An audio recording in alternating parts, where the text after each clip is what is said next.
Match Plus, Paris Match en podcast. C'est pas un journal qui est fait pour qu'on dise c'est merveilleux la vie. On peut montrer plutôt la vie telle qu'elle est. Je n'ai besoin de personne en Harley-Davidson. There is something happening. Yes, we can. Paris Match en podcast, présenté par Philippe Legrand.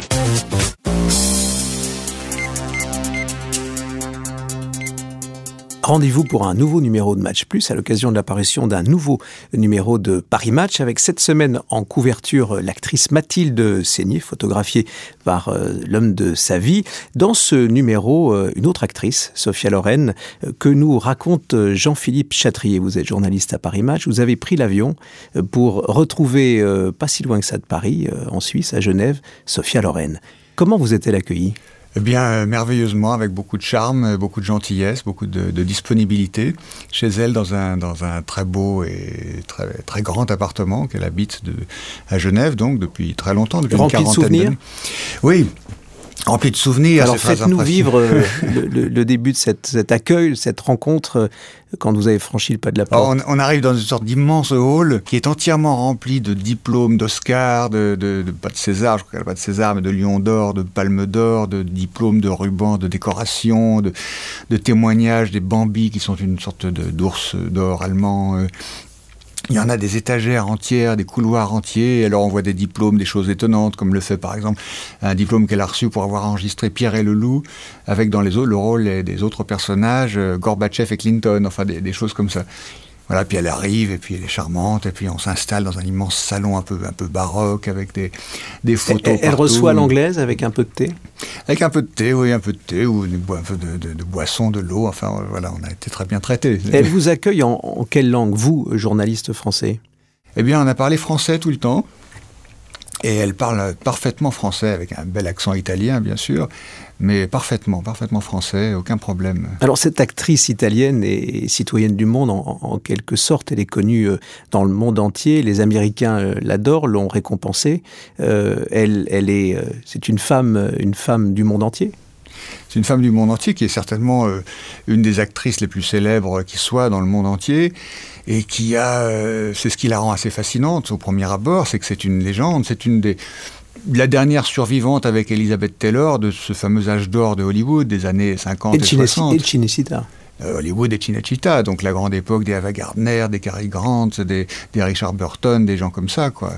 Et pourtant, elle a quand on vous lit, vous le dites dans ce portrait, elle a une formidable énergie, elle est tournée vers le futur, elle pense au cinéma de demain. Oui, d'abord, elle n'arrête pas de tourner, il faut bien le rappeler. Elle a encore, comme on s'en souvient récemment, tourné dans Nine de Rob Marshall. Dans ce film, elle jouait la mère, c'est un film qui est inspiré de Fellini, avec lequel, curieusement, elle n'a jamais tourné. Et elle joue la mère du réalisateur qui rêve, qui est chargé de fantasmes, entouré de femmes qui chacune représente quelque chose. Bref, elle joue là-dedans. Elle a joué le rôle de sa propre mère dans un téléfilm qui vient d'avoir beaucoup de succès en Italie. Elle vient d'aller au Golden Globe, où on l'invite régulièrement. Là, c'était une chose un petit peu honorifique pour remettre un prix. Elle a fait cette très belle séance de photos ultra glamour. Pour Paris Match. Pour Paris Match, spécialement pour nous.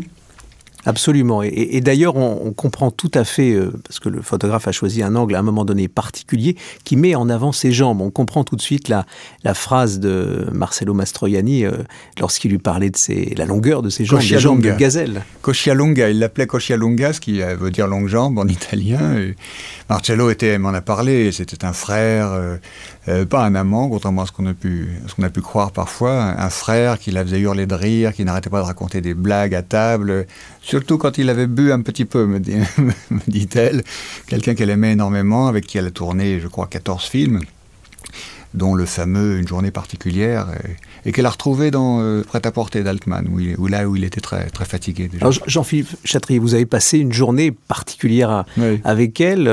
Elle vous a retenu combien de temps ? Le temps qu'il fallait. Elle n'avait pas l'œil sur la pendule, elle était totalement disponible, comme pour les photos d'ailleurs, où elle a consacré la journée entière au photographe. Nous, ça a été un petit peu moins long. Mais... Est-ce que c'est pas l'un de ses secrets ? Il y a le talent, bien sûr, mais il y a aussi cette modestie étonnante. Vous le laissez entendre d'ailleurs dans votre article. C'est ce qui permet peut-être de durer aussi comme ça. C'est plus que de la modestie, je dirais que c'est de la simplicité, quoi. C'est ce qu'on trouve chez les grands, qui savent parfaitement ce qu'ils sont, ce qu'elles sont, et qui n'ont plus besoin d'en faire état parce qu'ils savent que tout le monde le sait et qui n'ont plus rien à prouver, quoi. Donc à partir de là, ils n'ont plus besoin de jouer la comédie, ce qui, si j'ose dire, parlant d'une actrice, mais c'est vrai. Il n'y a plus rien à prouver, il n'y a plus rien à jouer. Elle est ce qu'elle est, elle arrive et elle répond tout simplement aux questions sans se défiler devant quoi que ce soit, d'ailleurs, avec une grande gentillesse et simplicité. Sophia Loren, Jean-Philippe Chatrier, vous racontez dans ce numéro de Paris Match, a l'air de ne pas avoir d'âge. Et pourtant, elle a quel âge ? Et pourtant, elle a un âge, je ne sais pas si c'est très galant de le dire, je me suis abstenu de le dire dans le papier. Absolument, d'ailleurs. Et elle est si belle que l'on se pose la question. Mais entre nous, on peut le dire, parce qu'on est sur un autre média, elle a 75 ans.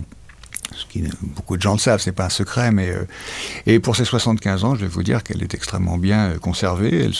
Elle s'entretient. Et vous lui avez demandé quel était son secret pour ça, en dehors des textes, et évidemment cette mémoire de comédienne qu'elle a, et ces textes qu'elle apprend. Oui, son secret, elle m'a dit, c'est une bonne alimentation, elle se surveille, elle fait attention, elle fait 1 heure de marche tous les matins dans les parcs genevois. Et puis elle se couche très tôt, elle se lève très tôt. C'est une habitude qu'elle a gardée de son enfance, quand elle se levait très tôt pour faire ses devoirs. Et voilà, mais elle me dit non, rien d'extraordinaire, pas de gymnastique particulière, pas de traitement particulier. Une femme moderne, une actrice qui pense toujours à tourner et qui a l'œil sur le monde. Merci Jean-Philippe Chatrier d'être venu dans Match Plus. Et on vous lira cette semaine et on découvrira justement toute l'émotion de cette rencontre avec Sophia Loren. À bientôt. Merci. Match Plus, Paris Match en podcast.